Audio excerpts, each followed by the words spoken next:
Terima kasih untuk Ibu Kapita sudah memberi kesempatan kita berbagi pada malam hari ini. Terima kasih Om Jaja, pemain gitarnya luar biasa, saya berkali. Dan pemain keyboardnya tolong menemani saya. Biasanya kalau di gereja ada yang khotbah, ada yang kelendingan, bukan campur sari. Terima kasih. Saya temani Koh Bambang Wi yang selalu setia mendampingi saya kemanapun saya pergi. Ternyata Koh Bambang Wi masih ada hubungan famili dengan Cincin. Sebab beliau ini kenal Tuhan pada waktu mamanya Cincin kalau tidak salah dipanggil Tuhan dan dimakamkan di Ngebul di situ. Terus saya ketemu beliau sementara menunggu proses pemakaman. Saya ngobrol-ngobrol, rumah mana kok bla bla bla bla bla. Ternyata rumah dia. Kemudian saya tanya, sudah ke gereja belum kok? Belum. Sudah ikut komsel belum kok? Belum. Kemudian kita cerita. Kebetulan di rumah kami itu ada komsel waktu itu. Yuk kita komsel, ngobrol-ngobrol di rumah supaya kita punya teman. Kemudian ya hanya pekerjaan waktu saya pikir. Dia tertarik dan dia datang ke rumah, ke komsel, dan akhirnya bergereja, bertumbuh bersama-sama, melayani bersama-sama. Dan kemana saja saya ajak pergi, dia tidak pernah menolak. Pernah saya ajak pelayanan kemuntilan ke gerejanya familinya Cik Poni waktu Natalan ya kok Bambang. Kita berangkat ke sana, selesai jam 9:10. Kok pulang apa mau nginep di sini? Pulang, ayo pulang dari muntilan jam 10 dari muntilan di sana. Ke Blitar berangkat nginep nginep. Kalau ada tamu dari Sorokong, ini ada tamu jemputnya berangkat. Kemarin satu hari, ini ada jemaat yang belum kita antar ke rumah sakit, kita tunggu nih ya sampai selesai ya, sampai malam ya. Ya ora apa-apa. Tadi malam pulang jam 10 sampai di rumah. Tadi siang ke gereja, sore gue nanti bayar. Nanti lupa dia cedek aja berangkat. Luar biasa, kasih tepuk tangan dari Tuhan. Dan kalau teman-teman yang hari Minggu sudah melihat saya dan merasa bosan, nanti lihat saya PowerPoint. Tuhan berkati kita malam ini. Tapi saya lihat sudah buka bersama Uber. Jadi waktunya kapan tidak apa-apa kita. Karena sudah ada kekuatan dari depan saya. Saya akan sharing dengan Bapak Ibu tentang membangun pernikahan sesuai dengan firman Allah. Bisa dicek. Dan ini ayatnya Bapak Ibu. Saya mundurkan Bapak ya, supaya saya lebih dekat dengan Bapak Ibu. Mari kita baca bersama-sama dengan 2 ayat saja. 1, 2, 3. Berfirmanlah Allah, baiklah kita menjadikan manusia menurut gambar dan rupa kita, supaya mereka berkuasa atas ikan-ikan di laut dan burung-burung di udara dan atas ternak dan atas seluruh bumi dan atas segala binatang melata yang melayang di bumi. Maka Allah menciptakan manusia itu menurut gambarnya. Menurut gambar Allah diciptakannya dia, laki-laki dan perempuan diciptakannya mereka. Perhatikan ayat ini. Allah menciptakan Adam dan Hawa seturut segambar dengan dirinya. Ini berbicara segambar imago Dei, itu bicara tentang karakter Allah, sifat-sifat Allah yang ada pada Adam dan Hawa. Tetapi dia ciptakan dia laki-laki dan perempuan. Ini yang membedakannya. Jadi karakternya mirip Allah, sifatnya mirip Allah, tetapi mereka diciptakan laki-laki dan perempuan. Dan malam ini mari kita belajar bersama-sama tentang mengenali perbedaan-perbedaan pasangan kita, anggota keluarga kita. Karakternya maksud Tuhan sama, punya sifat-sifat seperti Allah. Allah kasih, Allah baik dan luar biasa, Allah mulia. Tetapi kepribadiannya yang berbeda antara laki-laki dan perempuan. Seperti pepatah, asam di gunung, garam di laut, ketemu di kuali. Berbeda. Kita ini dijadikan berbeda. Nah, perbedaan-perbedaan itu apabila tidak bisa dimanajemeni, dikelola dengan baik, akan menimbulkan konflik-konflik yang besar sekali dan akan menimbulkan perpecahan dalam rumah tangga. Silahkan nanti di-googling Bapak Ibu. Rata-rata 1 tahun tiap-tiap kota di Jawa ini aja kira-kira ada 1000 pasangan tiap-tiap kabupaten kota yang bercerai, yang berpisah. Kenapa begitu? Sebab ada perbedaan-perbedaan dan tidak sanggup mengelola perbedaan-perbedaan itu. Konflik itu bukan dosa. Konflik itu bukan dosa. Karena konflik itu sebenarnya adalah perbedaan pandangan, perbedaan pendapat, itu konflik. Tetapi apabila konflik tidak bisa dikelola sedemikian rupa, konflik akan mendatangkan dosa, mengakibatkan dosa, dan mengakibatkan kehancuran demi kehancuran. Sehingga dalam teori, dalam ilmu ada manajemen konflik. Kenapa? Karena fakta konflik itu selalu ada di mana saja. Termasuk konflik bisa terjadi di antara laki-laki dan perempuan yang terikat dalam sebuah pernikahan. Selalu ada konflik, selalu ada perbedaan. Kepala kita beda dengan wanita dan laki-laki. Berbeda. Dan ini yang kadang-kadang kita sulit untuk memahaminya. Sulit memahami. Sampai-sampai Tuhan Yesus berkata kepada suami, hai suami, kasihilah istri. Hanya itu. Yesus tidak pernah berkata, Paulus tidak pernah berkata, hai suami, mengertilah istrimu. Kenapa? Karena wanita itu susah dimengerti. Benar. Tidak ada hujan, tidak ada petir, tahu-tahu berangkut, lesu. Kan begitu. Sebab suasana hati seorang wanita itu sangat dipengaruhi, satu, oleh dompetnya, ya kan? Tanggal yang tanggal semakin tua, semakin berengut, sambutan kepada suaminya berbeda.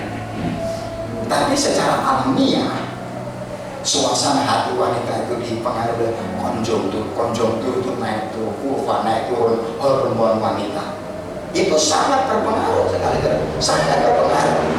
Dan ini kadang-kadang laki-laki suami tidak bisa mengerti. Makanya itu firman Tuhan, orang usah dimengerti wanita itu, memang susah dimengerti.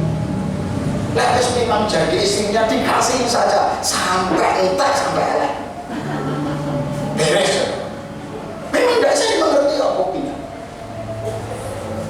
Nah, ada perbedaan-perbedaan yang saudara dan saya sampai mau memisahkan tidak bisa kita sepakati. Benar ya? Kita cek.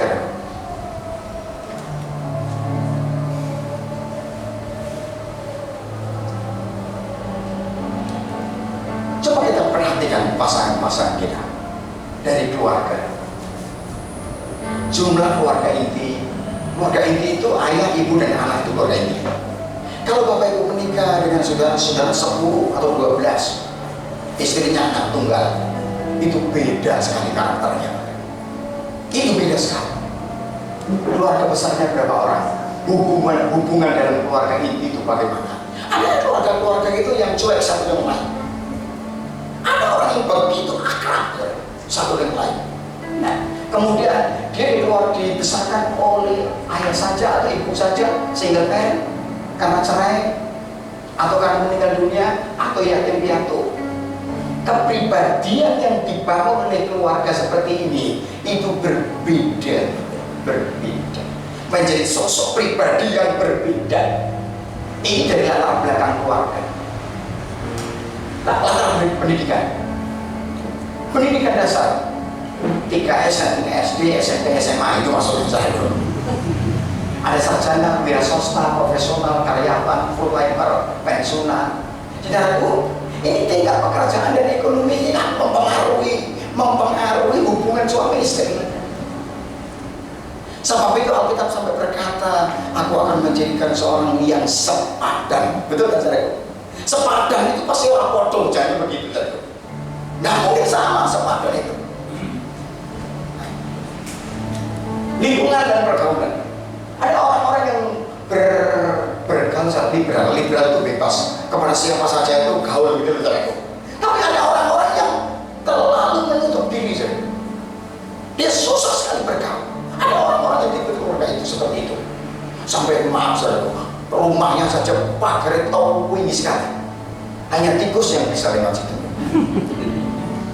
Kenapa? Sebab tertutup sekali dengan tangga mepet saja tidak kenal.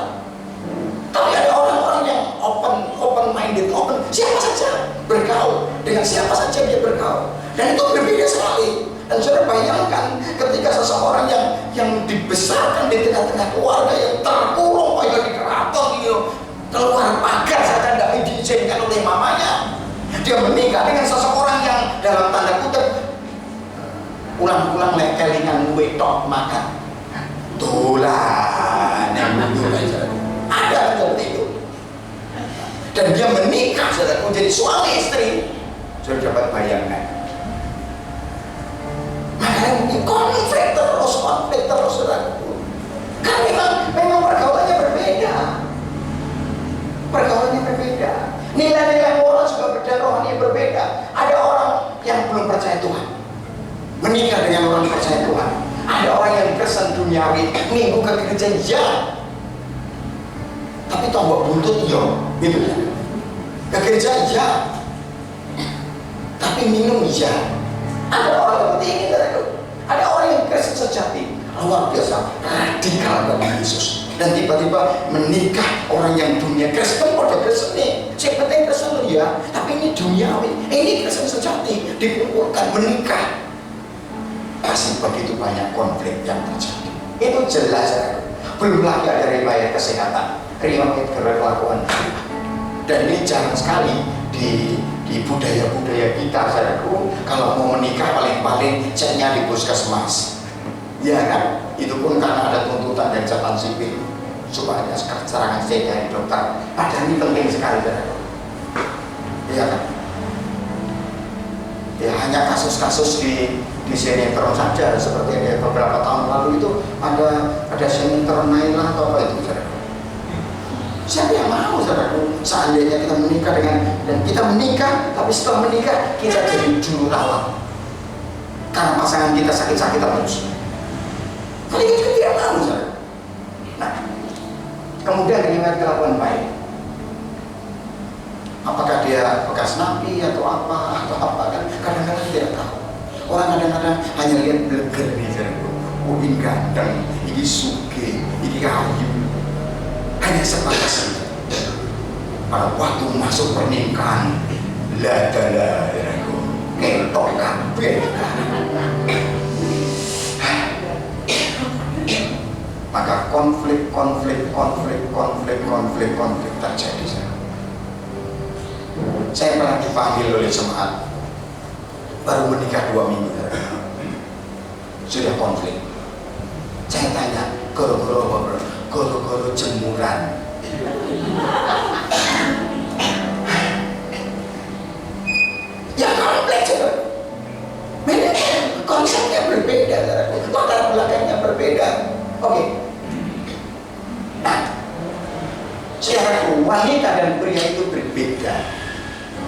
berbeda.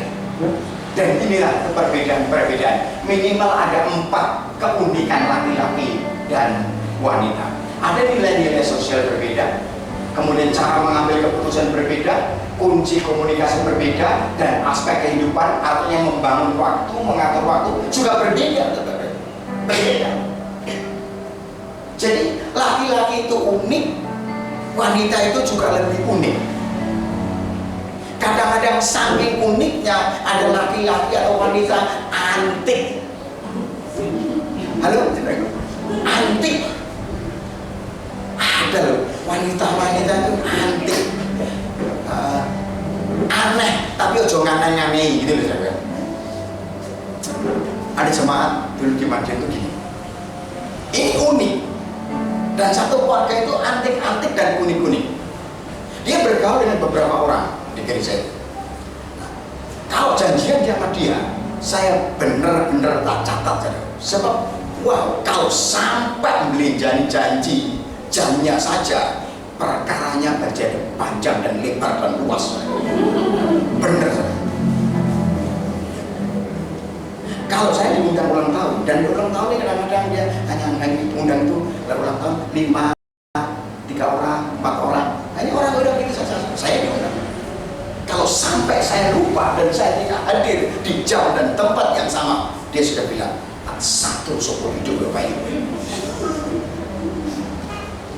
Undang aja sudah dengan ancaman. Memang orangnya antik, memang orangnya unik. Dan itulah, apakah itu dosa? Bukan. Memang ya, gimana ya?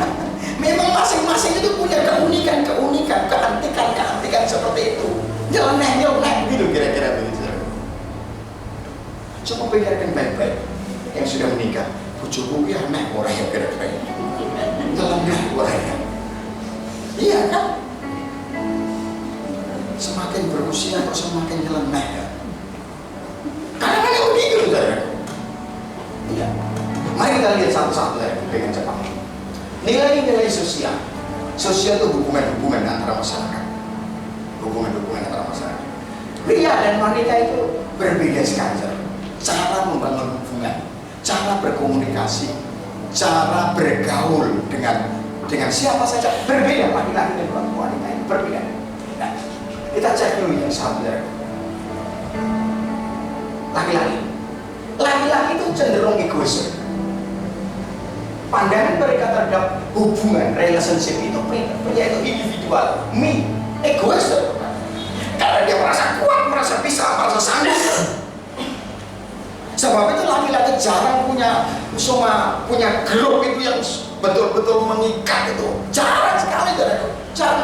Paling ikatan kalau laki-laki itu ikatan kerja, ya kalau beda. Ikatan kerja itu pun nggak sampai seakar sedalam mungkin. Kenapa? Karena cenderungan laki-laki itu dari sononya itu memang begitu. Individualisme. Me. Dia merasa sanggup melakukan semua. Itu laki-laki. Beda dengan wanita. Kalau wanita itu mending punya geng, punya grup, punya hopping 3, 4, 5, 6. Oh. Saya melihat di Madiun itu ada kelompok grup jalan kaki. Salah satunya itu yang maaf saya, karena baik sebut nama tidak apa-apa ya. Baik, kalau tidak baik jangan sebut nama. Kalau baik sebut nama. Itu Tante Yofang Toko Mas Jangkar. Itu punya grup itu jalan kaki. Itu bertahun-tahun sampai puluhan tahun. Ya itu jalan kaki dia pagi jalan kaki. Punya geng. Tapi baik maksudnya. Ibu-ibu itu gampang sekali membuat geng, jangan dalam arti geng itu geng yang baik maksud saya. Jangan orang geng motoran itu bukan maksud saya. Punya grup lah. Dulu waktu anak-anak kami masih SD Kabupaten SD Santa Maria itu, kan ada ibu-ibu yang jaga anak-anaknya. Itu juga ada gengnya kan. Arisan ini, arisan itu, kan bentuk geng jenisnya. Kalau bapak-bapak ngantar pulang, jemput pulang. Nah ibu-ibu orang mulai di kono. Ini memang begitu, saudaraku. Wanita itu grup, saudaraku. Coba cek HP ibu-ibu, grupnya kan dia. Wah, ini grup ini, grup senam, grup iki, warisan, grup ini, grup RT, grup ini, macam-macam grup. Itu memang wanita itu memang seperti itu, sampai ketika sudah menikah pun ini jalan terus grupnya, saudaraku. Iya. Kalau reuni coba lihat, yang hadir paling banyak siapa kira-kira? Mama. Iya. Grup TK, grup SD, grup SMP, grup SMA. Mama itu memang ditakdirkan seperti itu, saudaraku. Bapak-bapak jangan heran dan jangan dimarahi. Memang ini geng-geng grup-grup ini kalau dimanfaatkan luar biasa sebenarnya. Kan bisa untuk jualan, ya kan? Jual ini online sekarang kan lewat grup-grupnya itu. Orang lain dipaksa-paksa sedikit kan bisa menggocok diri. Kan dimanfaatkan, saudaraku. Seharusnya begitu, saudaraku. Anak saya yang perempuan itu punya geng, punya grup. Dari mulai TK sampai hari ini, kan? Dan memang beda gereja. TK satu itu beda tempat, satu di Petra, satu di Antonius. SD-nya satu, SMP-nya pisah, SMA-nya juga pisah. Tapi waktu SD, saya juga heran. Dulu waktu ada nyanyi grup Korea yang nyanyi sama lunjak-lunjak, betul cinta saya lupa. Nah, kalau hari Sabtu, anak saya itu saudaraku ngajak teman 5, 6, 7 anak ke rumah, masuk kamar, AC dinyalakan, joget kabeh di jalan kamar. Ini bocah-bocah. Ternyata gengnya, geng SMP itu. SMA juga begitu, sampai hari ini, sampai hari ini. Nah, memang wanita itu begitu, gitu loh, wanita itu begitu. Jadi gampang sekali cari teman. Nah, kemana saja? Misalnya, anak saya sekarang masih ada keperluan di Malang, sudah lulus kuliah. Saya tanya kemarin yang naik kereta api Malang, saya, kok turun di? Gampang Pak, jawabannya gampang Pak. Kenapa? Sebab dia punya geng juga di Malang. Tempat kosnya. Engkau Pak, aku hari pertama aku turu kono. Laki-laki beda, aku beda. Mikir penginapan di mana, wanita no problem, banyak kenalan. Gengnya di mana-mana. Itulah wanita, aku. Jadi memang ditakdirkan itu seperti ini. Hubungan sosial wanita itu grup sifatnya, bukan individualisme, bukan. Sekali bapak-bapak jangan dimarahi kalau istrinya terlalu banyak grup dan terlalu. Coba lihat, yang paling cepat merespon WA itu bapak-bapak atau ibu-ibu? Aduh, cepat sekali kan? Haleluya. Perbedaan cara mengambil keputusan ini beda. Nah, ini laki-laki itu logika berpikirnya. Kalau saya pakai istilah di sini ada orang Batak, ada istilah begini. Kalau laki-laki itu berpikirnya step by step. Step by step itu setahap demi setahap, maju lagi, itu laki-laki. Dan cari solusi yang terbaik. Itu laki-laki. Jadi tidak maju mundur. Tidak, laki-laki itu kalau mengambil ada masalah pasti seperti ini. Cari good solution. Keputusan yang terbaik. Setahap demi setahap demi setahap. Itu laki-laki logika pikirnya. Wanita beda. Ini permintaan. Ulang. Logika berpikir wanita itu mesti begini, saudaraku. Ini ada masalah, kemudian diproses, balik lagi ke sini lagi, balik lagi sini lagi, balik lagi sering, balik lagi lagi, dan yang diambil keputusan bukan keputusan yang terbaik, jawaban yang terbaik. Beda kan? Jawaban dengan keputusan itu beda. Kalau lagi cari solusi yang terbaik itu apa? Kalau wanita orang pokoknya jawabnya yang terbaik, yang penting orang melukai perasaan orang lain. Biasanya begitu. Ya memang begitu cara kok mulai kayak mulai. Sudah menurut penelitian, otaknya laki-laki itu seperti ada kamar-kamar kan? Jadi kayak kamar-kamar, kayak lemari itu kan ada kotak-kotak gitu ya. Itu laki-laki. Jadi ini kotak ini untuk urusan keluarga di sini, untuk urusan pekerjaan di sini, untuk urusan RT di sini, untuk urusan keuangan di sini, untuk urusan gereja di sini. Itu laki-laki. Dia bisa membedakan ini urusan RT, apa ini urusan keluarga, apa ini urusan gereja, apa ini urusan pekerjaan, bisa memilah-milah. Sebab itu walaupun di pekerjaan geger bagi laki-laki, pulang tenang-tenang saja, senyum-senyum di rumah.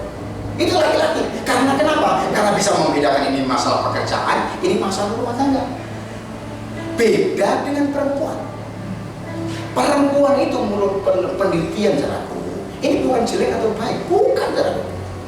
Otaknya, maaf saya pakai bahasa bukan pikiran kan, otak saja. Otak kita itu saudaraku, wanita itu persis supermi.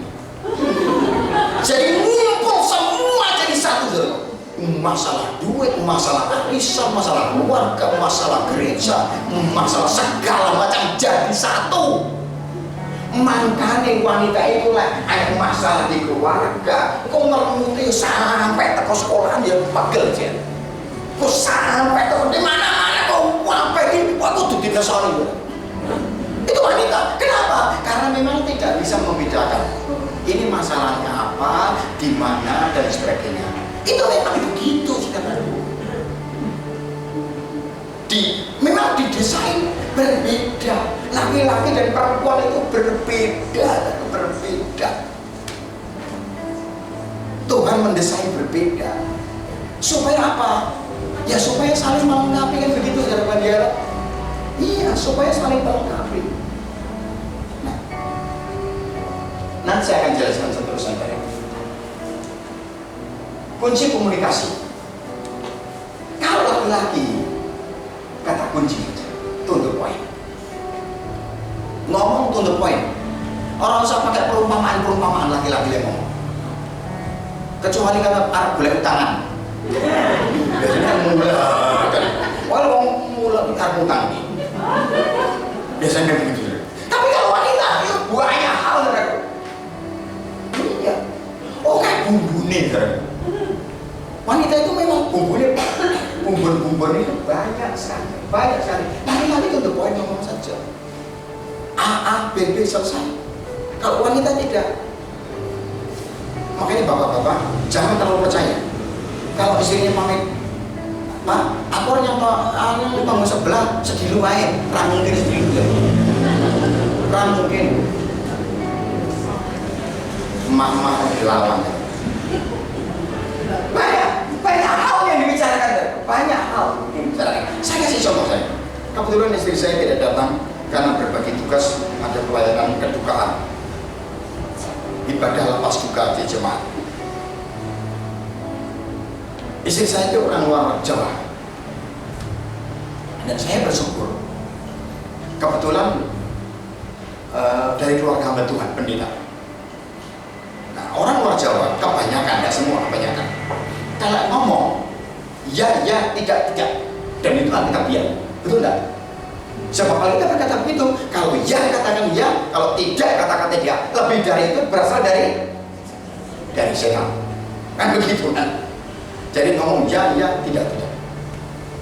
Jadi saya bersyukur saya bisa ngobrol dengan mertua saya, kebetulan hamba Tuhan itu 1 jam, 1,5 jam.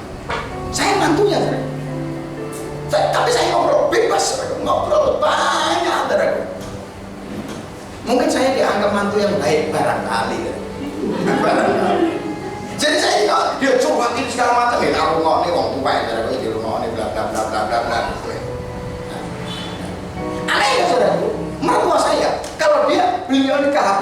kehabisan pulsa, kehabisan data, dia tidak telepon anaknya. Saya digolek mantune. Iya Pak, digolek mantune. Pulsa apa habis ya? Kayak mau nak hutang gitu. Ini paket yang Bapak habis ini. Sudah selesai. Dan memang begitu, tetap baik. Saya cerita macam-macam, dia cerita macam-macam.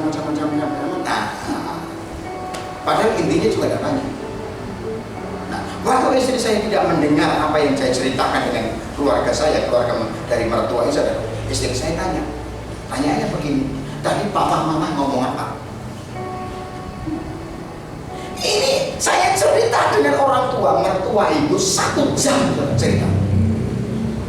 Saya tidak ada laki-laki yang menjelaskan. Ini loh intinya 1, 2, 3 titik 3 menit selesai. Ya kan? Tapi bagi istri saya suruh baleni nek ceritane. Saya cerita saja ini loh suruh baleni. Ya mimi kan aku. Nah itu memang wanita itu begitu saudara. Wanita itu memang begitu. Oke, bumbu-bumbunya saja. Kalau laki-laki ngomong tutup poin.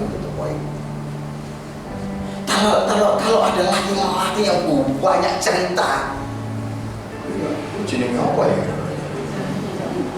Ya lembeng kuwi kan. Ini tidak masalah dosa atau tidak dosa, tidak. Tapi kita harus paham laki-laki itu seperti ini, wanita itu seperti ini. Dan nanti kesimpulan yang terakhir ya. Oke, mari kita teruskan lagi dari sedikit lagi. Inilah perbedaan yang paling menyolok antara pria dan wanita. Pria itu pengayom bagi keluarga. Sebab itu Tuhan menciptakan secara fisik lebih kuat, lebih postur tubuhnya, tulang-tulangnya dan sebagainya. Sebab dia pengayom bagi keluarga. Wanita membutuhkan pengayoman. Sekuat-kuatnya wanita, guys, dia membutuhkan pengayoman. Itu wanita. Pria itu harus punya ide, gagasan. Wanita itu merespon. Sebab itu Tuhan menciptakan laki-laki, suami itu menjadi kepala keluarga. Kalau sampai terjadi kebalikannya, mesti konflik berkepanjangan. Ya, saya berkali-kali berjumpa dengan kebalikannya.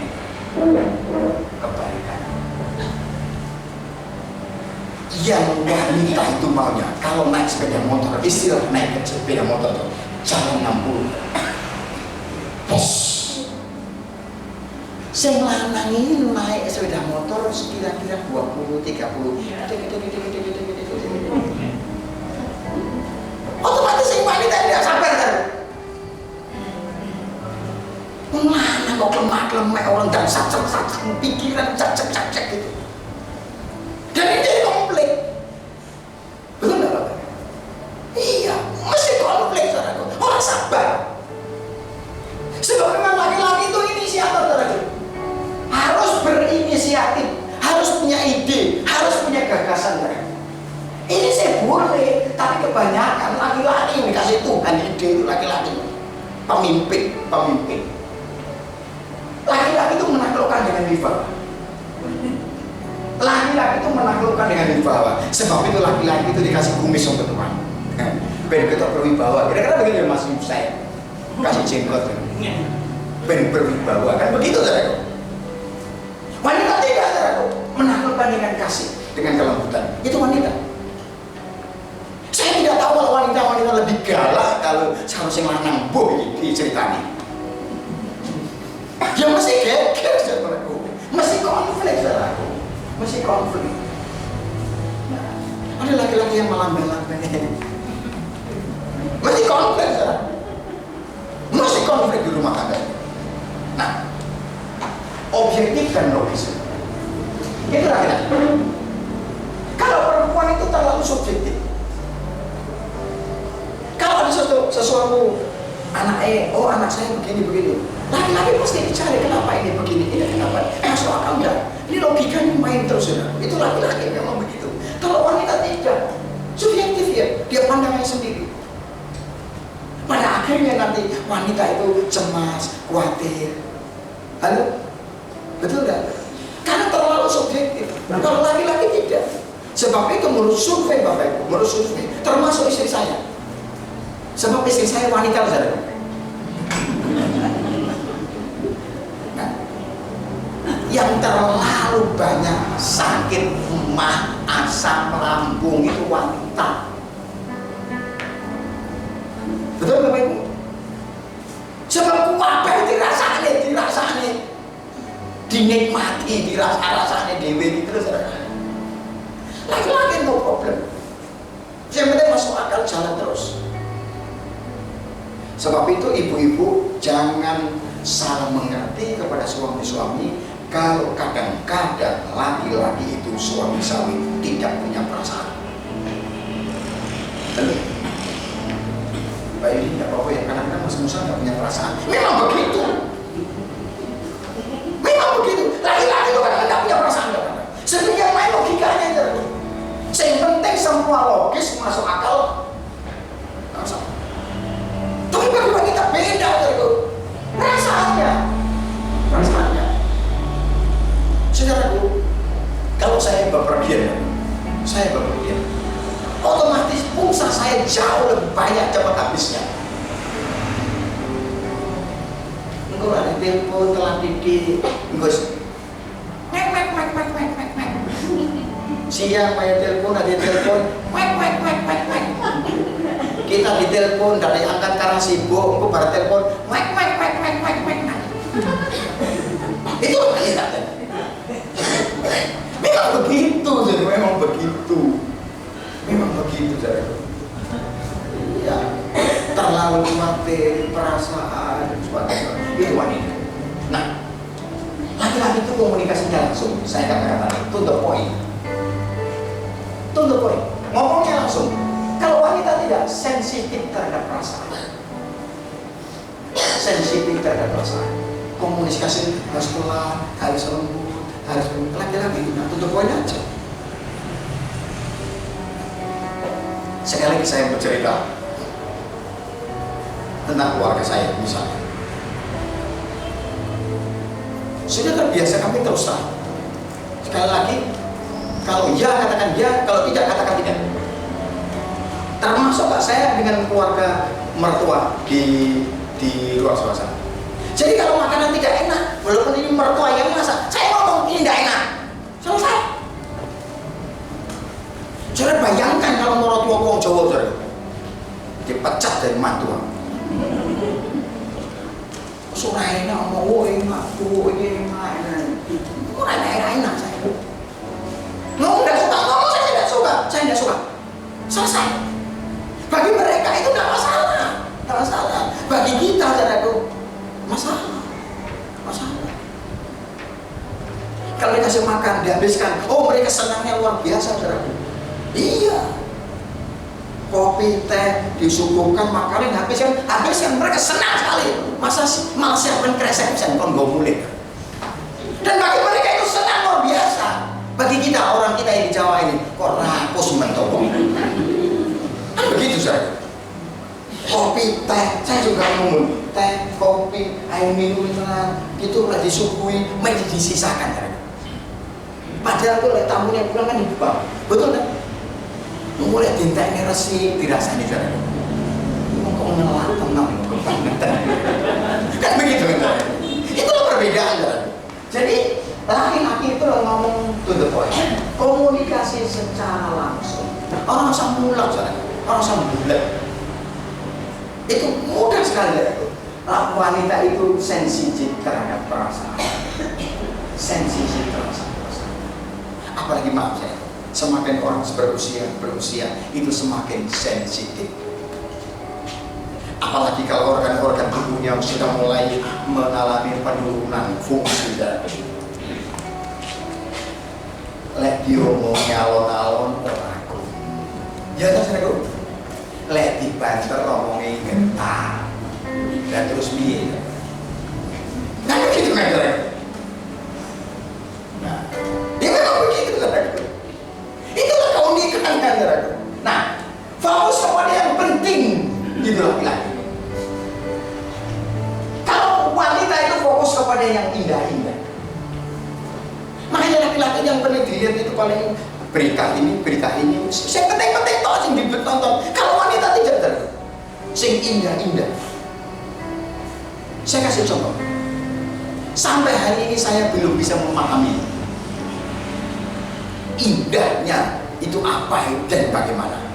Suatu saat ada itu sesuatu yang universe itu apa itu yang ratu kecantikan dunia itu ya, Miss Universe. Anak saya yang cewek ini sama istri saya, aku ngumun itu aku. Dia nonton sampai jam 12 ditonton terus. Lah iku api penting di mana loh? Iya tuh saudara. Iya. Tapi bagi wanita menurutku dia indah sekali. Sing ditonton apa? Sepatu niku merah apa? Pikir roti niku merah apa? Bagus. Cara jalannya begini. Kitalah mungkin lipstick gigi biji yo.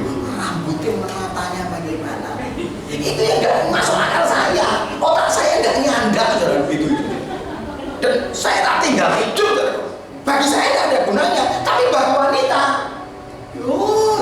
jangan sampai ketinggalan. Seperti drama, drakor kan begitu. Katanya begitu indah, begitu indah itu dia. Saya juga ngomong. Bagi saya yang laki-laki, dan jangan masuk akal. Sampai sebaliknya, bagi wanita, nonton sepak bola, nonton itu berita, indahnya di mana? Kan nggak ada, Iya, bagi wanita itu nggak penting, tapi bagi laki-laki itu penting. Itu perbedaan, perbedaan antara laki-laki dan perempuan. Laki-laki itu fokus kepada yang penting-penting saja.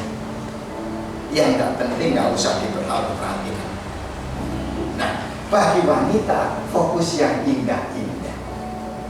Fokus yang indah-indah. Nah, pria itu visinya jangka panjang. Wanita itu hal-hal yang sekarang. Begini Bapak. Laki-laki itu berpikir hari ini dan besok dan masa depan. Itu laki-laki. Itu laki-laki. Wanita itu berpikirnya masa lalu sampai hari ini. Masa lalu sampai hari ini. Itu wanita. Makanya kalau ada kasus, ada persoalan, apalagi dia terluka wanita itu, wes tahun-tahun kepungkurnya masa dimungkin aja. Dise yo, dise kayak aku salah kandani, tak omong nih, tak nenek nih, gue ini udah, lah wes tahun-tahun kepungkur, jadi jering-jering. Itu wanita itu begitu saudaraku, diunde-unde. Apalagi betul-betul mau kain hatinya saudaraku. Oh, takkan terlupakan. Itu wanita. Wanita memang begitu saudaraku. Sampai hari ini. Jadi kemarin sampai hari ini itu wanita yang dipikirkan itu seperti itu. Makanya kalau ada wanita-wanita, ada cewek-cewek yang putus pacar saudaraku, oh merenungnya sampai berbulan bertahun-tahun melupakan pacarnya, susah sekali. Laki-laki hari ini putus, minggu depan boleh net. Itu laki-laki memang begitu saudaraku. Masa lalu lupakan semuanya. Lari kabeh. Di belakang dia melupakan. Karena laki-laki itu ditakdirkan Tuhan untuk jadi pemimpin. Pemimpin itu berpikir hari ini dan masa depan.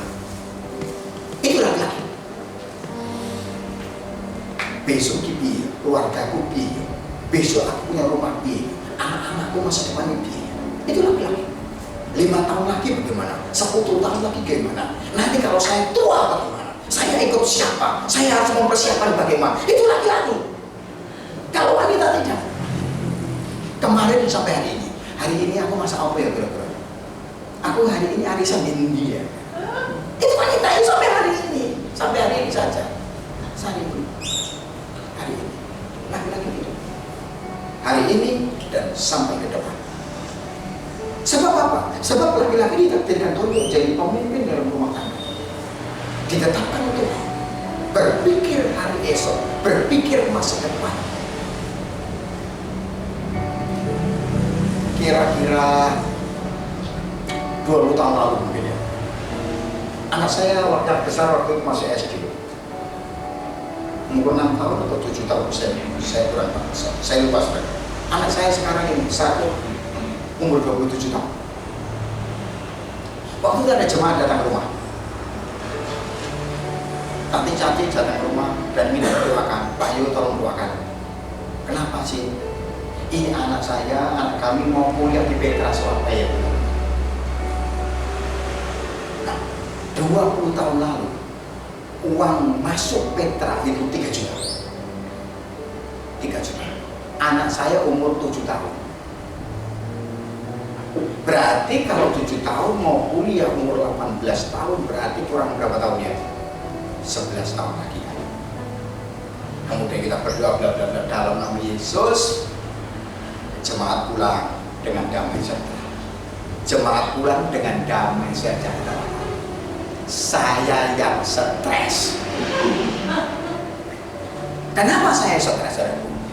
Aku langsung mikir, aku mek staf pastoral, orang dak gaya-gaya liyane, bayaranku yo sak mini, saiki kiai muliakan anak 3 juta. Dan pula 11 tahun lagi, kira-kira piro. Terus dari mana? Tante ini tadi pulang dengan damai sejahtera, pendeta ini saya mendoakan. Pendeta ini saya stres. Kenapa saudaraku? Sebab saya laki-laki. Saya berpikir untuk masa depan anak-anak saya. Nanti biaya Tuhan, nanti gimana Tuhan, dan sebagainya. Nah itu manusiawi ya. Dan sejak dia pulang saudaraku, saya ngobrol dengan istri saya. Ini gimana caranya? Suatu saat anak-anak kita bisa kuliah dengan layak. Iya, rumah ngontrak, nggak punya apa-apa. Akhirnya saya putuskan, bayaran ini sama ini potongnya, masukkan asuransi. 2 anak masukkan asuransi. Nanti yang kecil waktu itu beda 3 tahun, berarti masuk umur 5 tahun, masih TK. Kita masukkan asuransi. Supaya suatu saat mereka nanti kuliah, paling tidak ada modal untuk masukkan gitu loh. Dan istri saya sepakat. Sepakat. Sehingga waktu mau masuk kuliah, ada dana. Walaupun tidak mencukupi, minimal ada uang untuk masuk kan. Kenapa? Laki-laki itu berpikir ke depan kan? Berpikir ke depan. Saya cerita lagi ya.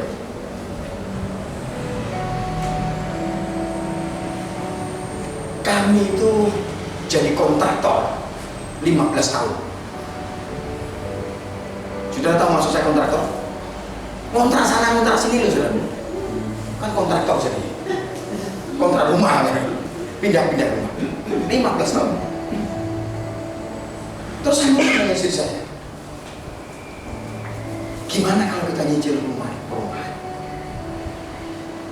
Dengan hitung, bisa enggak ini? Berat. Tapi kita harus melangkah. Sampai saya jelaskan begini, kita sudah berusaha, saya berusaha, kita sudah menabung sampai jelimet. Maaf, saya bongkar saudara, maaf saya. Sampai ngomong sama istri saya, kamu cari suami yang lebih nyirit daripada saya, golek ono. Saya ngomong seperti itu sampai supaya kita bisa menabung, gimana punya masa depan, keluarga menjadi lebih baik dan sebagainya. Kita ngirit betul lagi gini. Ngirit bukan berarti pelit betul. Halo, suatu saat kita mesti bicara tentang keuangan. Ada, maaf saya singgung menyimak sedikit ya Bapak Ibu. Ada pepatah mbah-mbah leluhur dulu bilang begini, ngatur duit itu gemi, setiti, hati-hati, ojo cetil. Halo? Gemi, setiti, hati-hati, ojo pelit. Nah itu tadi. Itu falsafah dan itu Alkitabiah. Nah, kembali lagi.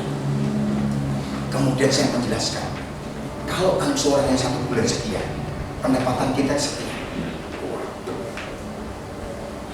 Saya sampai pakai perumpamaan untuk menjelaskan kepada istri saya. Karena wanita itu ngomongnya kudu lengkap, saudara. Nggak bisa to the point. To the point orang nyandar. Bukan berarti bodoh, memang begitu, ditakdirkan begitu. Harus dijelaskan sedetail mungkin. Saya ngomong gini. Kemampuan kita menabung, kalau seandainya kita pergi naik sepeda motor, kemampuan kita menabung itu 30 km per jam kecepatannya. Itu kemampuan kita menabung. Kita sudah usul menabung, pokoknya. Saya komitmen dengan istri saya, belum beli apa-apa sekian persen harus menabung. Potong perempuan menabung, saya bilang. Apapun yang terjadi, dunia runtuh, tabungan tidak bisa diambil. Waktu itu gitu kan, ngontrak terus ya. Ya kan? Tapi progres kenaikan properti itu 60 km per jam. Mengerti maksud saya Bapak Ibu?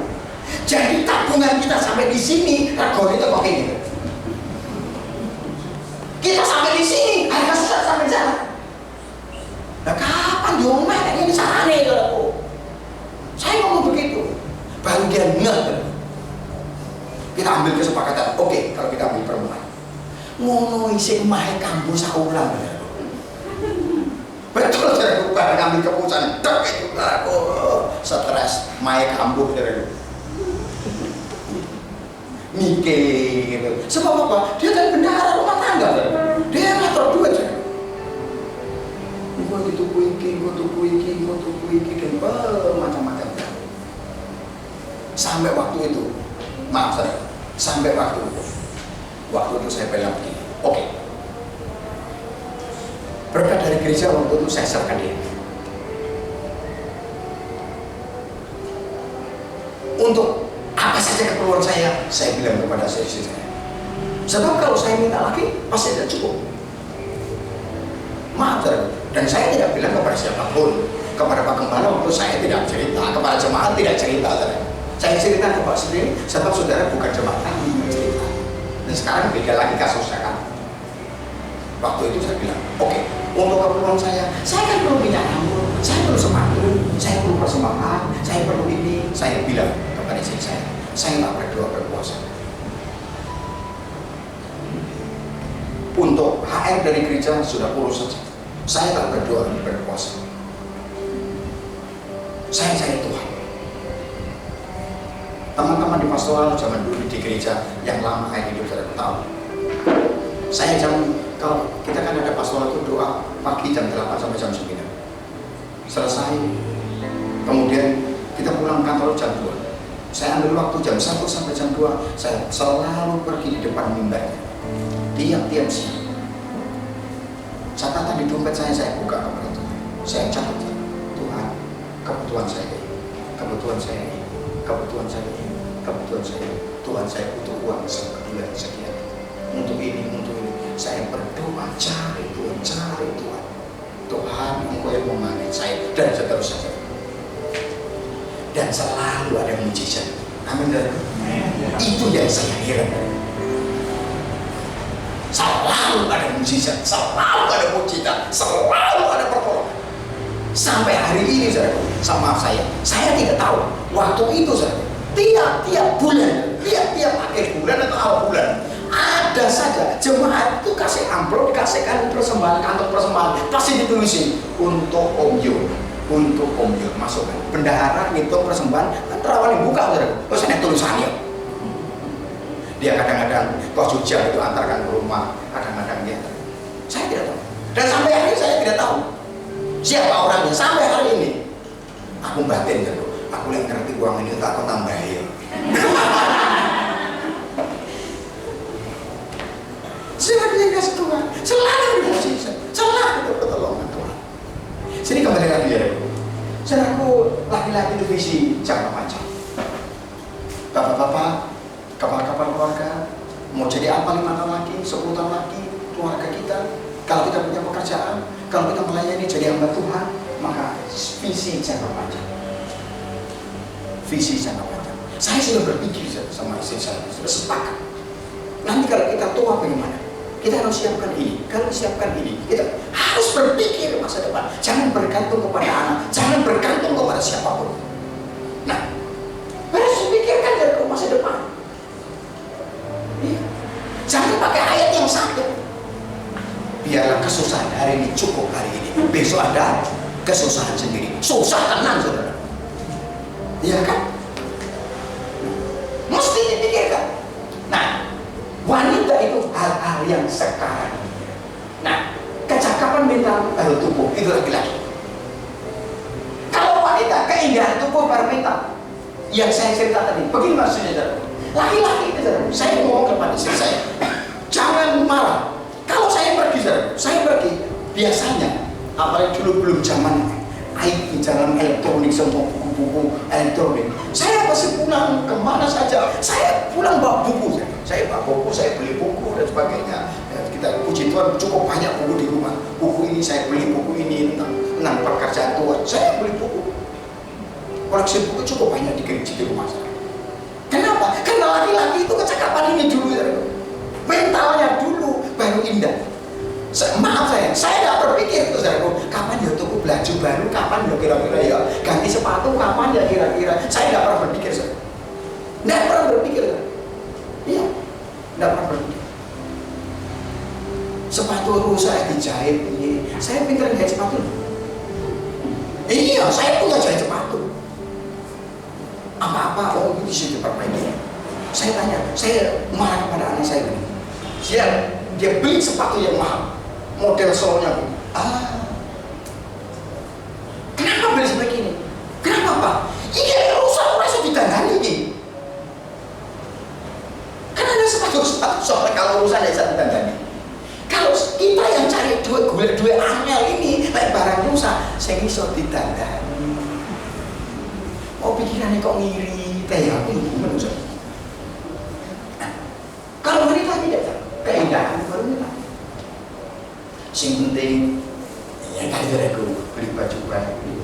Kalau kita ada promo, ada diskon, ada apa? Wow, itu wanita senang sekali.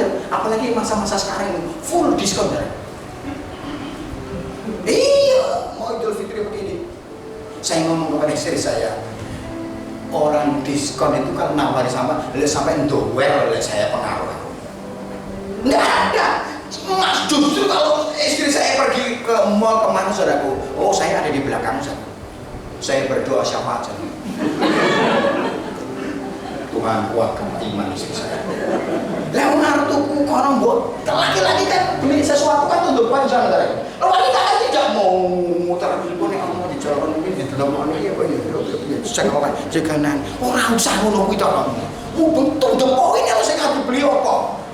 Ngurang sih dong balik nah. Kadang-kadang saya tunggu, aku nunggu di luar ya. Malah jumpa kemana?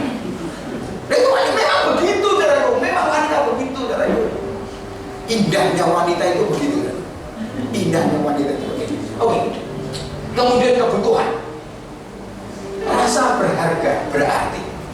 Itu laki-laki. Sebab itu Alkitab berkata, hai istri, hormatilah suami. Mesti dihargai. Itu kebutuhan laki-laki itu dihormati, dihargai. Ibu-ibu, berapapun karya hasil suami mesti dihargai. Iya. Nah, kebutuhan wanita itu rasa aman, rasa nyaman. Ya. Kemudian laki-laki itu cenderung egois. Wanita itu cenderung cemburu. Itu laki-laki. Yang perempuan. Laki-laki itu egois. Itu memang dari soalnya itu begitu, laki-laki itu egois. Nah, laki-laki itu lalai dalam tugas-tugas, gampang lalian. Percayalah saudara, laki-laki itu gampang lali. Nelangkuan itu lali, nelangkuan lali saudara. Kok lali itu nesu, Memang begitu, saudaraku. Lah wong kacamata digawe kadang lali lho. Itu laki-laki, saudaraku. Ada teman saya yang ada di gereja saya, dia pergi pergi bekerja saudaraku. Kacamatanya juga dia pakai sampai kira-kira setengah kilo, dia balik lagi, dia ngomong karo bojone. Kok semua apa nanti? Kok semua aku nonton belerang? Kok semua tuh saling di dan bunga-bunga di depan rumah. Nah, istri, lah kok semua tuh gawe lho. Wah, ini saya izin gitu. Balik lagi. Itu laki-laki. Gampang lupa saudaraku. Nah, ini masalah ini loh. Lah kalau perempuan tuh bersungut-sungut terhadap kelalaian partnernya, masih bersungut-sungut. Gampang lesu kalau bojone lalian aja. Memang begitu, piye saudaraku ya. Saya kalau mau pergi ke belanja gitu, saya berusaha catat. Jadi kalau belanja dicatat. Kenapa? Ya lali gue loh saya. Lah wanita, ini kurangnya ini. Kan hampir tiap bulan saya mengantar istri saya untuk belanja bulanan. Nah, kalau saya catat. Kalau enggak lali, daripada sampai di rumah diomeli, kon balik lega. Lepas dicatat aja, kita selamat. Nah, wanita laki-laki itu dikalahkan oleh kekecewaan. Makanya ibu-ibu, istri-istri, kalau suaminya gagal pekerjaan, belum berhasil, jangan dihakimi. Mesti disemangati, didorong. Ketika kata-kata positif penguatan, Tuhan pasti bisa, kita bisa menolong. Aku mendampingi, aku mengasihimu, aku menghargaimu, dan seterusnya. Itu membangkitkan semangat seorang laki-laki yang bekerja. Nah, kalau wanita itu dikalahkan oleh kesepian, makanya bapak-bapak yang kerja di luar kota harus sering-sering telepon istrinya. Sebab wanita itu dikalahkan oleh kesepian. Lihat kasus-kasus perselingkuhan. Apakah wanita-wanita yang selingkuh itu kurang uang, kurang jabatan, kurang semuanya ada kan? Seperti kasus-kasus, maaf saudaraku, sampai istri pesawat selingkuh dengan sopirnya, ya kan? Karena kesepian, saudaraku. Karena kesepian. Jadi laki-laki itu sering gagal dan kita sering kecewa. Doronglah. Ini perbedaan antara laki-laki dan perempuan. Dari sononya memang berbeda gitu loh saudaraku. Oke. Ini yang terakhir. Prinsip dalam mengatasi perbedaan. Saudaraku, laki-laki dan wanita itu tidak sama. Berbeda.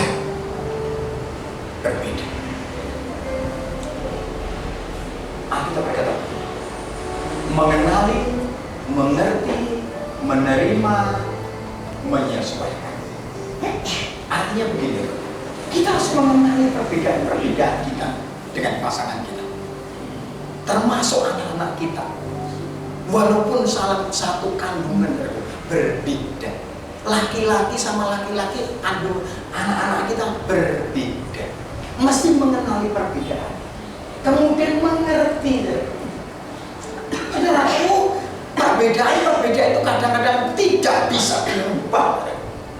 Sebab ada perbedaan yang ini diubahnya, yang bukan sebenarnya tidak dosa, bukan dosa.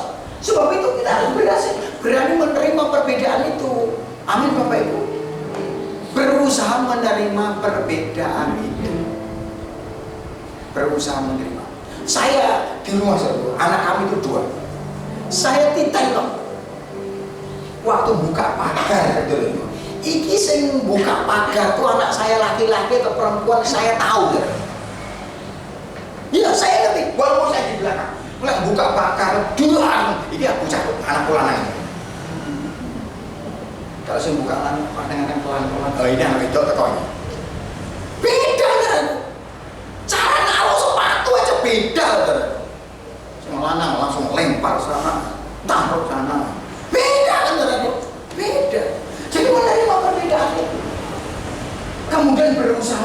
menyesuaikan.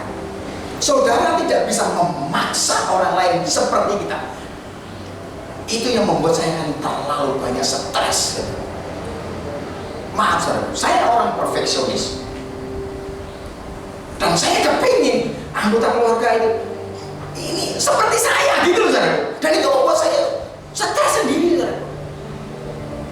Ada keluarga keponakan saya dari Sulawesi datang ke rumah. Dan di rumah itu ada aturan ini, ada aturan itu, ada ini. Mereka kaget-kaget. Mereka kalau bilang Pak D kan Papa Tua, kenapa di rumah ini terlalu banyak aturan? Ya memang begitu caraku. Saya kasih contoh. Saya bilang kepada ahli keluarga saya, tidak ada satu benda pun di kamar mandi selain alat-alat kamar mandi. Tidak pernah ada pakaian atau handuk di kamar mandi. No, saya bilang. Dan mereka paham itu. Saya masuk suatu permisi data ya, saya masuk ke kamar mandinya orang masa. Oh di situ ada kesegini 4, segini 6. Tinggi dia. Saya langsung saya nggak jadi kencing. Iya maaf saya. Wow, kayak besar klewer. Kamar mandi. Iya. Kemudian maaf saya aturan di rumah saya.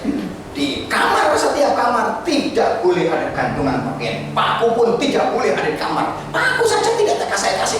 Tidak ada gantungan pakaian. Tidak ada. Kenapa? Nyamuk saya bilang. Demam berdarah biayanya gila saya bilang. Tidak ada pakaian.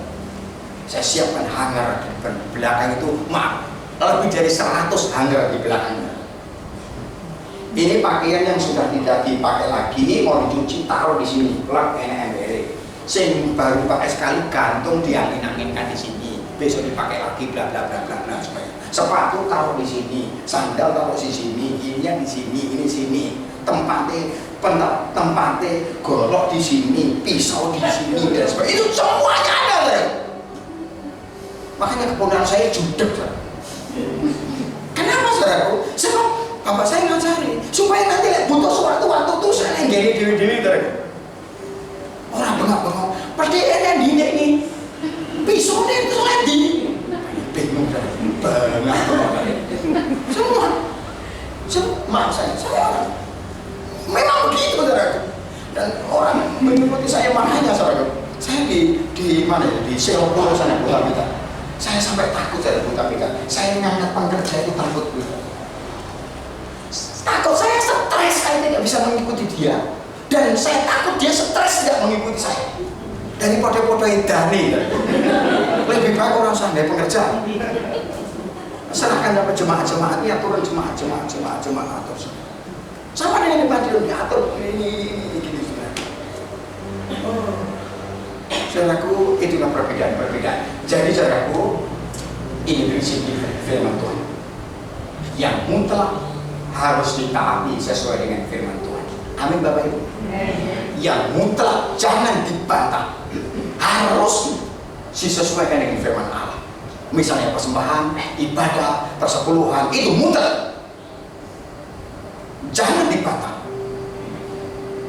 Yang tidak mutlak ada kebebasan menyesuaikan. Saudara tidak bisa memaksa orang lain seperti saudara. Saya tidak bisa memaksa. Saudara bayangkan kalau kita kaku, apalagi saya pelayan Tuhan. Kambing ini sampai tahu isi perut saya. Nanti semuanya ada pada saya, dia tahu. Cincin juga tahu, keluarga saya sampai tahu isi perut saya saja dia tahu. Kita saudara yang dikasih Tuhan, kita harus belajar menyesuaikan. Paulus berkata, di kalangan orang Yahudi dia seperti orang Yahudi, di kalangan orang Yunani dia seperti orang Yunani. Yang penting Injil bisa diberitakan. Kalau hamba Tuhan harus begitu, harus bisa menyesuaikan. Waktu saya pindah ke Selopolo setelahnya, sampai hari ini saya mulai pergi di desa saya.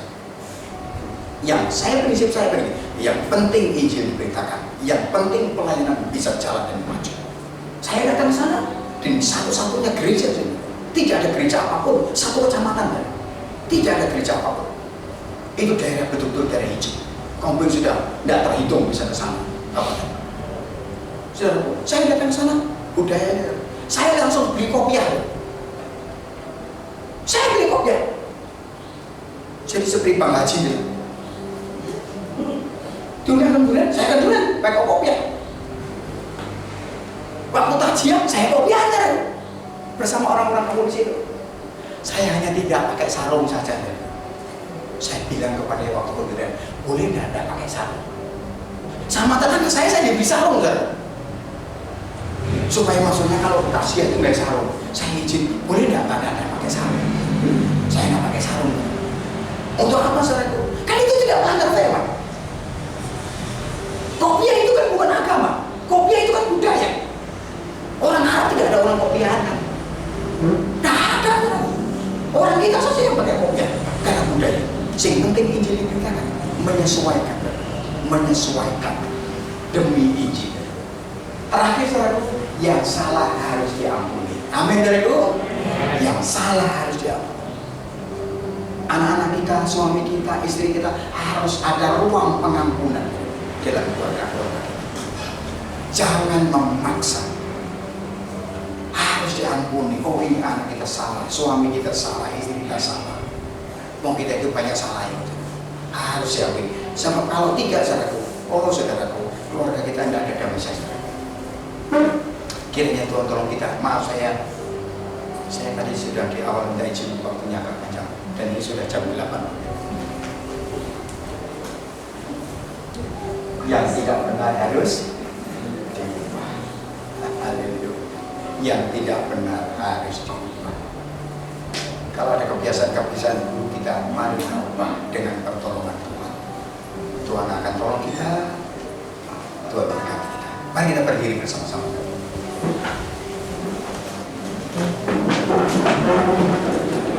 Mari kita mengucap syukur untuk keluarga kita. Saya tahu tidak ada suami yang sempurna, tidak ada istri yang sempurna, tidak ada anak-anak yang sempurna, tidak ada orang tua yang sempurna, tidak ada. Tetapi ketika kita lahir baru, hati kita dipenuhi oleh Roh-Nya, dipenuhi oleh firman, maka firman dan Roh-Nya itulah mengubah kita menjadi seperti Yesus, menjadi seperti Yesus, menjadi seperti Yesus, supaya Tuhan semakin nyata di tengah-tengah keluarga kita. Terima kasih Bapa di surga, kami mengucap syukur, kami memuliakan nama-Mu Tuhan, kami menyembah nama-Mu. Terima kasih untuk keluarga kami, untuk istri, suami, anak-anak, untuk orang tua. Terima kasih Bapa di surga.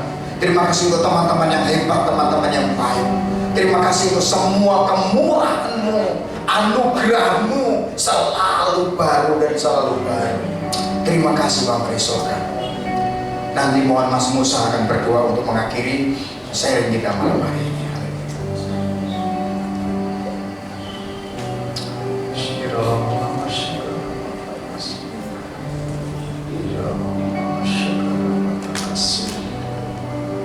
Kebenaran firman-Mu Tuhan telah dibagikan keluarga. Kami tahu Tuhan itu yang menjadi kerinduan-Mu bagi kehidupan kami sebagai kepala rumah tangga, sebagai istri. Ada banyak perbedaan di antara kami, tapi kami tahu Tuhan, bila kami boleh saling mengerti satu dengan yang lain, ya Tuhan, kami mau beri ruang Tuhan untuk komunikasi ada antara kami istri dengan suami dengan istri dan anak Tuhan. Biarlah kebenaran firman-Mu itu membentuk kehidupan kami menuju rumah tangga kami menjadi lebih baik dan lebih baik dari hari ke hari Tuhan. Di dalam nama Yesus, sehingga ada satu kesatuan yang utuh Tuhan di tengah-tengah keluarga kami Tuhan. Ada keharmonisan di tengah-tengah keluarga kami Bapa, di dalam nama Yesus Tuhan. Jika Kau dapat di hari ini keluarga kami mulai pecah, mulai Tuhan tidak harmonis, mari Tuhan kembalikan Tuhan, kembalikan Bapa di dalam nama Yesus. Ketika putus hubungan Tuhan, Kau kembalikan di dalam nama Yesus. Kami melihat, Kau mau melihat Tuhan, kehidupan keluarga kami boleh menjadi berkat, boleh menjadi kesaksian di tengah lingkungan kami Bapa, di dalam nama Yesus. Mari perbaharui setiap kehidupan kami Tuhan dengan kebenaran firman-Mu. Paradigma kami boleh Kau ubahkan Tuhan dan kebenaran firman-Mu. Di dalam nama Yesus, hati yang mau mengampuni itu Tuhan ada dalam kehidupan kami. Ketika keluarga kami, saudara kami melakukan kesalahan, kami berlimpah-limpah kasih Tuhan. Kami berlimpah-limpah pengampunan Bapa di dalam nama Yesus. Engkau limpahkan hati kasih yang mengasihi itu mengalir dan mengalir dalam kehidupan kami di dalam nama Yesus. Biarlah kehidupan kami pribadi lepas pribadi Tuhan, keluarga demi keluarga Tuhan, tidak membuat celah dari pekerjaan iblis Tuhan untuk mengacaukan rumah tangga kami. Kami patahkan itu di dalam nama Yesus, di dalam nama Yesus. Kami berdoa Tuhan, keluarga-keluarga yang hari ini mungkin mereka diambang perceraian Tuhan, kami meminta belas kasihan-Mu turun Tuhan. Biarlah kasih karunia-Mu, anugerah-Mu yang besar Tuhan menyatukan keluarga mereka kembali secara utuh Bapa di dalam nama Yesus. Biarlah hubungan yang baik itu Tuhan Kau kembalikan, orang tua dengan anak-anak dengan orang tua, suami dan istri Tuhan, baru dengan kasih-Mu Tuhan. Biarlah Tuhan pernikahan-pernikahan yang telah kami jalani terus Engkau limpahkan dengan anggur yang manis, anggur yang manis, anggur yang manis sampai pada hari Engkau datang Tuhan. Terima kasih Bapa yang baik buat kebenaran firman-Mu yang telah menegur kami, yang mengingatkan kami, yang menempelak kami Tuhan. Biarlah kami boleh meresponi kebenaran firman-Mu dengan baik Tuhan dalam hati dan hidup kami. Di dalam nama Yesus memberkati hamba-Mu Pak Yohanes yang telah menyediakan waktu Tuhan untuk memberkati kami dengan kebenaran firman-Mu. Tuhan memberkati dengan kesehatan yang berlimpah-limpah, dengan keluarganya, anak-anaknya Tuhan di dalam nama Yesus. Dalam setiap pelayanan yang dikerjakan dimanapun berada, Tuhan Kau yang akan tolong dan menyertai dan membuat tanda-tanda ajaib semakin nyata Bapa di dalam nama Yesus Tuhan. Terima kasih Bapak, kami mengucap syukur buat kebenaran firman-Mu pada malam hari ini. Atas setiap kami yang sudah mendengar, kami buka hati kami dan kami mau kerjakan dalam kehidupan kami sehari-hari di tengah keluarga kami masing-masing. Terima kasih Bapak, kami mengucap syukur atas kebaikan-Mu. Hari ini Engkau telah berbicara kepada kami. Di dalam nama Yesus kita yang percaya katakan amin.